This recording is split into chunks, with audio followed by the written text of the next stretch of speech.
Hi friends, it is Tuesday.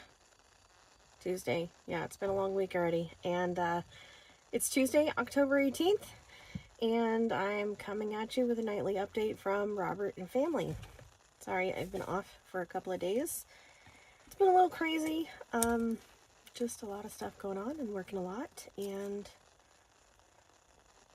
I think everybody's just got a lot going on. Melanie wants to send out some love and thank yous to everybody who has been super helpful with bringing over food. That's been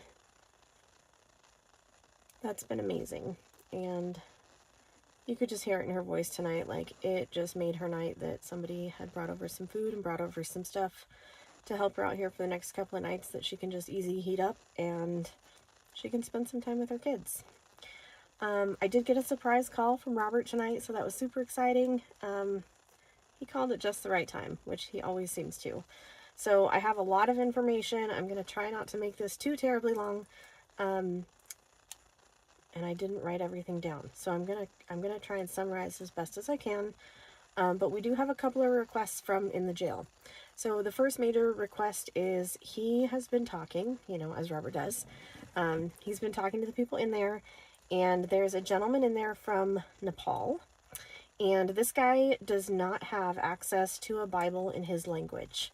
And so he asked Robert if there was any way that somebody could send him a Bible.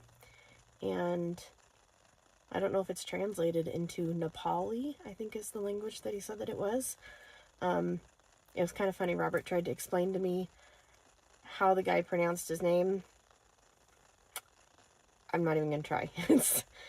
It's an interesting name. It's a long name, and he said it's a very interesting language because I guess the guy wrote out how to read his name in Nepali, and Robert said it looked like Greek. So if anybody is willing to order this guy a Bible in Nepali, I think is how you say the language, that would be much appreciated, but we obviously don't need a whole bunch of those. So please message me in the comments and I can give you the guy's spelling of his name in English and his inmate number so we can get that ordered for him. He also mentioned that he had offered to get inmate numbers for other people to write some of the inmates' letters. And it was really funny how he described this because he said the other inmates thought that he was super weird and that anybody getting mail from strangers in jail was also super weird and they didn't want to have anything to do with it. So he is still talking to them. They are enjoying, I think, living through him by seeing all the letters that he's getting. He is consistently getting like 3 or 4 days, so thank you to everybody that has taken time to write Robert. He is super grateful for everybody that is writing him, and he wanted me to let everybody know he is trying to write back. But he's also doing a lot while he's in there talking with people, and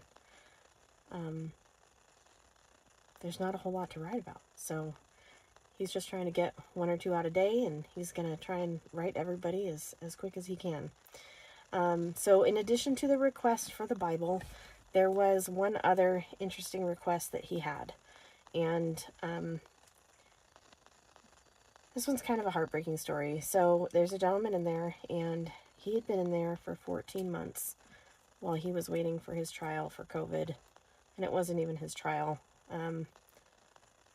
because he ended up taking a plea bargain because everything just kept getting pushed and pushed. And so he's still stuck in there. Anyways, recently this guy's mom died. He was supposed to be getting out on some sort of release, and it's been delayed 3 times now. And this guy's mom died not too long ago, and currently everything that this guy owns from his mom is in a storage unit. And because he's not been able to get out, he's not able to pay for that storage unit this month. It is $50 to keep his stuff, what he has left from his mom, from getting taken by the storage unit. So he is asking if there's anybody that would be able to help cover that storage unit for him this month, and he would be forever grateful to whoever's able to save what's left of his mom's. So again, that's kind of a unique request, and I don't want to send a whole bunch of people chasing after a storage unit bill that we only need one person to pay, but if anybody would like to step up and help this guy out, that would be super appreciated. And then Robert did go into some detail on his food. So, we kind of joked because as he was talking about it, all I could think of, and I don't even think I watched this movie all the way through because it grossed me out, and I don't watch a whole lot of movies to begin with, but do you guys remember the movie Super Size Me? That's all I can think of when Robert starts talking about what he's eating, and it's just disgusting. But he is making sure that he's eating 2,200 calories a day. So, for today, this is what Robert ate. And so we kind of joked about that movie Super Size Me for a second, and Robert said it's more like Undersize Me because he's really not eating that much. So this morning, he woke up and he had a 8-ounce cup of coffee, and in that cup of coffee, he did have 1 creamer and 1 Pop-Tart.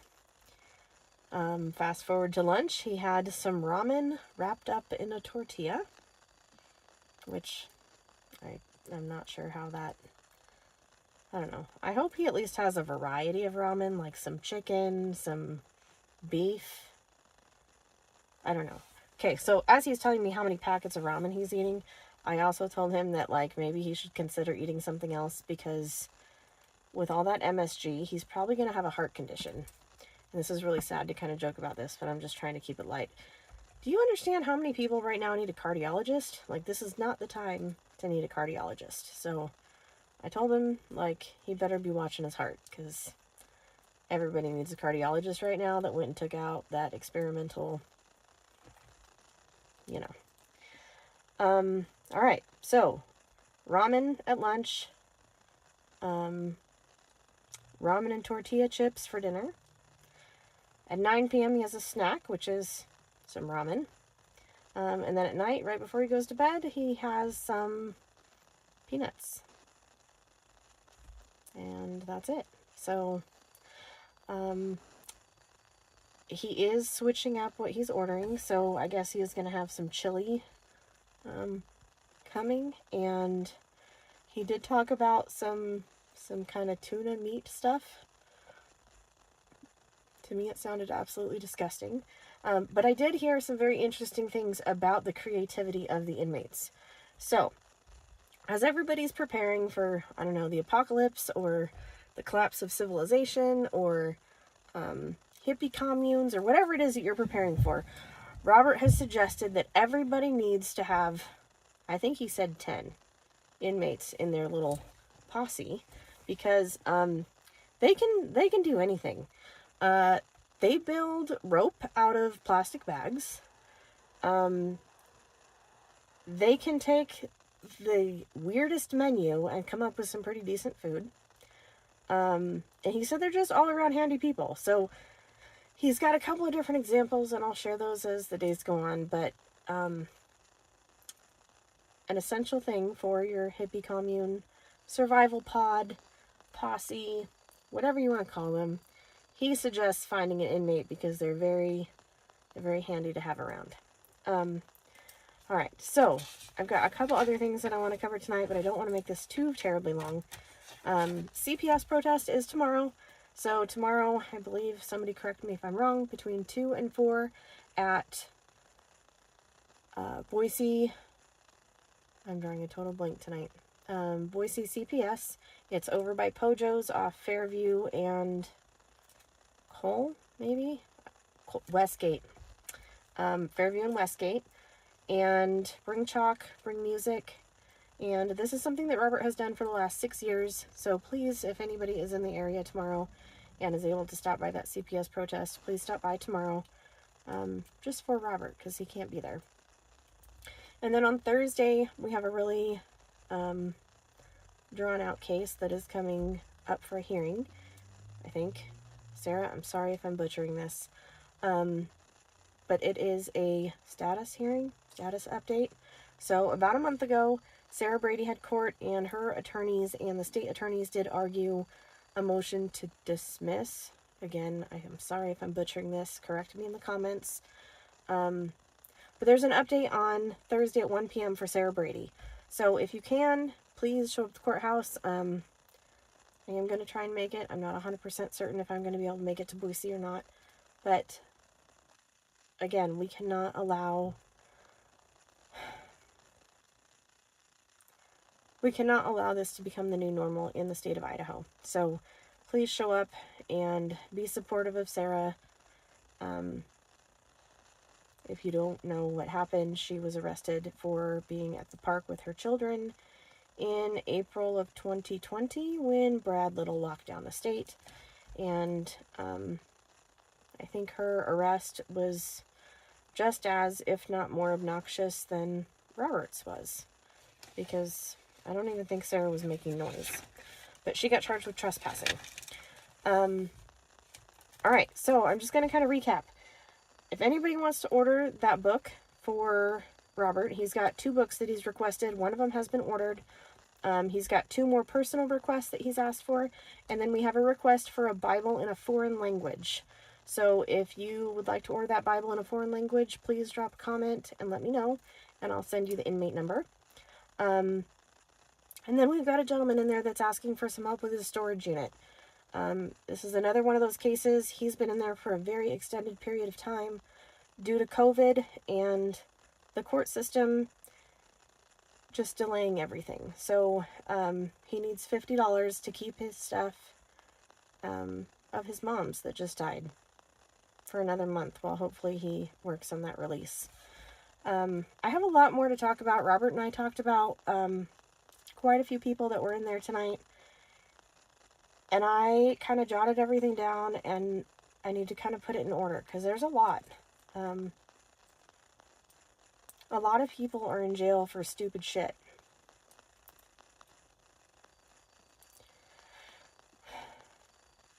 So, I'm going to try to organize that. Again, guys, I'm sorry I wasn't on the last couple nights, but just had some personal stuff going on. My daughter is out of jail, so that's positive. She's got her head on her shoulders. So I've been running her around, getting her a job and working, and just getting all caught up and ready for winter. But Melanie's doing good. Kids are doing good. They really miss their dad. His son is just wanting a hug. And I think that's probably the hardest part for Robert right now, is hearing his kid every time he talks to him just saying, "Dad, I want you to come home so I can give you a hug." So just be praying for their family if you're the praying type, and if you want to help out with one of those books, just let me know. So we are down to 143 days, and 143 days of Robert left in jail for banging on a bucket and disturbing the peace. I don't have much else tonight, guys. Lots going on right now in the political world, and the world is changing.